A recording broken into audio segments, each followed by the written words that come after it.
Dear friends, I am your friend Jagriti. For more informative videos, please subscribe to my channel and don't forget to like and share this link with others. ചെറുകിട കമ്മ്യൂണിറ്റികളിൽ micro finance പലപ്പോഴും ജീവനാഡിയായി കാണപ്പെടുന്നു. എന്നാൽ വിശ്വാസം തകർന്നാൽ എന്ത് സംഭവിക്കും? സുഹൃത്തുക്കളെ, ഇതൊരു സുവർണാവസരമാണ്. ഞങ്ങൾ ഒരു ഗ്രൂപ്പ് രൂപീകരിക്കുന്നു, മൈക്രോ ഫിനാൻസ് സ്ഥാപനത്തിൽ നിന്ന് വായ്പ എടുക്കുന്നു, ഒരുമിച്ച് നിക്ഷേപിക്കുന്നു. എല്ലാ ബഹു പേയ്മെന്റുകളും ഞാൻ നോക്കിക്കോളാം. നിങ്ങൾ ഒന്നിനെക്കുറിച്ചും വിഷമിക്കേണ്ടതില്ല.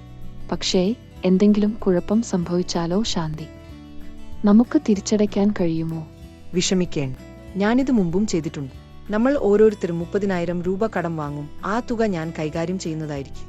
നിങ്ങൾക്ക് 3,000 രൂപ എടുക്കാം. പ്രതിവാര ബഹു ഞാൻ അടച്ചുകൊള്ളാം. ഒരു വർഷത്തിനുള്ളിൽ നിങ്ങൾക്ക് 5,000 രൂപ ഇങ്ങനെ എളുപ്പത്തിൽ ലഭിക്കും. എന്നെ വിശ്വസിക്കും. സ്ത്രീകൾ അവർ കഷ്ടപ്പെട്ട് സമ്പാദിച്ച പണം ശാന്തിയെ വിശ്വസിച്ചു നൽകുന്നു.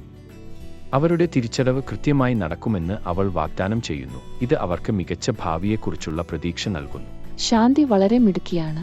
ഒരു ബുദ്ധിമുട്ടും കൂടാതെ നമ്മൾക്ക് പണം സമ്പാദിക്കാം. ഞാൻ ഈ ഗ്രൂപ്പിൽ ചേർന്നതിൽ എനിക്ക് വളരെ സന്തോഷമുണ്ട്.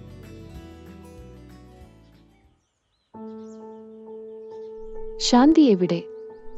അവൾ ഒരിക്കലും ഒരു മീറ്റിംഗ് മിസ് ചെയ്യാറില്ലല്ലോ. അവൾ പെട്ടെന്ന് പട്ടണം വിട്ടതായി ഞാൻ കേട്ട്. എന്താണ് നടക്കുന്നത്? ഞാനും അത് കേട്ടു. പക്ഷേ ഞാൻ വിശ്വസിച്ചില്ല. ഞങ്ങളോട് പറയോച്ചത് അവൾ ചെക്കഞ്ചനക്ക് പോകാൻ കഴിയും. കഴിഞ്ഞ 2 ആഴ്ചയായി നിങ്ങളുടെ EMI അടച്ചിട്ടില്ല. എന്തുപറ്റി?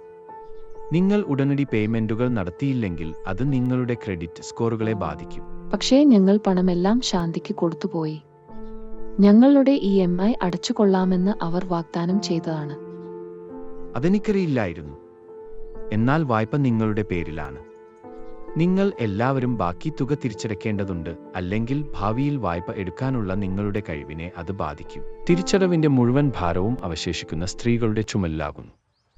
ശാന്തിയിലുള്ള അവരുടെ വിശ്വാസം തകർന്നു. അവരുടെ ഭാവി അപകടത്തിലായി.